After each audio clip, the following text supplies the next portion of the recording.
Nous considérons que parler d'un bloc francophone face à un bloc flamand, c'est en réalité, camarades et chers amis, une forme de nationalisme. C'est une forme de nationalisme en se basant uniquement sur les langues. Cela ne nous intéresse pas. Nous n'avons pas, nous, de problème nécessairement avec la Flandre. Nous voulons construire une Belgique avec 3 régions à part entière. Nous voulons construire une Belgique à 3 régions où chacun a son autonomie, chacun a ses pouvoirs et chacun doit faire face à ses propres problèmes spécifiques. C'est cela que nous voulons, et cette politique de vouloir toujours viser l'affrontement entre 2 communautés qui se basent uniquement sur des langues ne sont pas pour nous une solution que nous pouvons accepter. Parce que même avec Bruxelles, quand on regarde bien les choses, qu'avons-nous de commun entre Wallons et Bruxellois? Je dirais 2 choses. Le français sans doute, mais il n'y a pas que Bruxelles où on parle français, il y a quand même d'autres pays, d'autres régions aussi où le français existe aussi. Et puis, sachons quand même aussi qu'à Bruxelles, il n'y a pas que des francophones.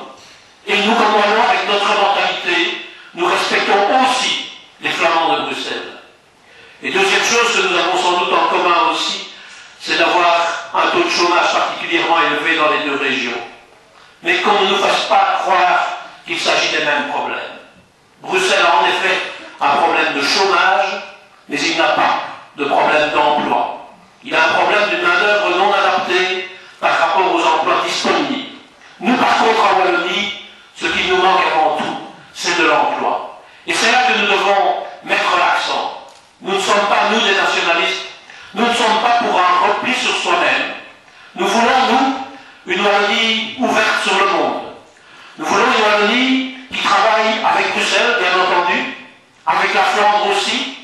Nous voulons une Wallonie qui soit capable de travailler avec l'Allemagne, avec la Hollande, avec la France. Tout cela, c'est ça que nous voyons comme Wallonie, et nous sommes donc loin d'un repli sur soi. Ce que nous voulons aussi, c'est une Wallonie où il fait bon vivre, une Wallonie où que l'on soit flamand, congolais, maghrébin, nous disons très clairement que tous ceux-là, toutes celles-là, sont aussi des Wallons et des Wallonnes. Sont des Wallons et des Wallonnes à part entière.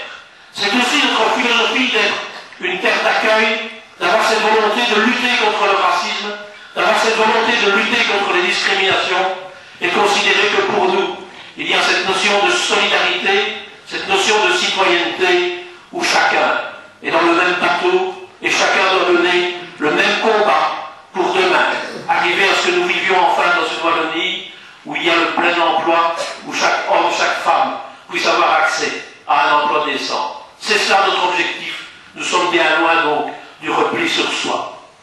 Un mot aussi, ou quelques-uns peut-être, sur cette fameuse commission Wallonie-Bruxelles.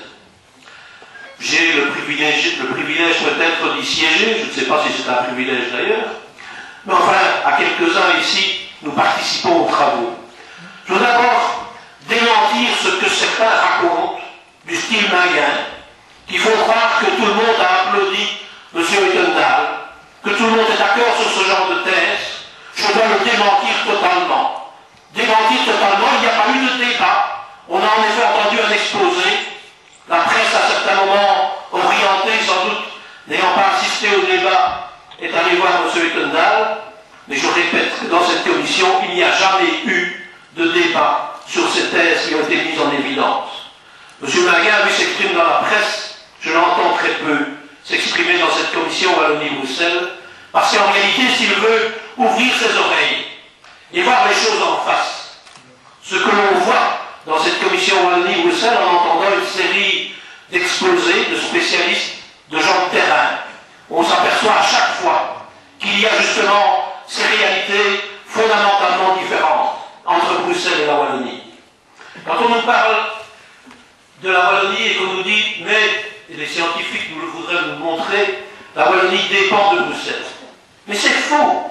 Une partie de la Wallonie, en effet, a intérêt et est proche de Bruxelles.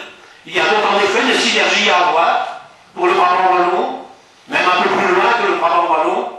Mais quand vous allez dans d'autres régions, quand vous regardez la situation liégeoise, les synergies doivent être beaucoup plus trouvées avec Anvers à la limite, ou avec encore l'Allemagne ou la Hollande, plutôt que de vouloir parler uniquement de Bruxelles.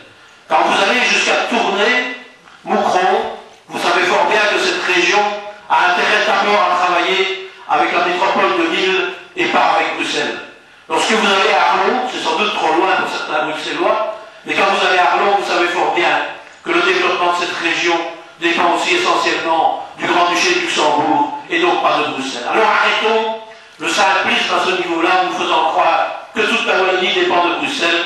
C'est absolument faux et aucun économiste n'est capable de le présenter de cette façon-là, sauf en parlant à travers des slogans. Moi, je ne conteste pas ce qu'ils disent. C'est vrai qu'il y a des liens, mais n'exagérons rien. Il y a d'autres politiques à mener à ce niveau-là.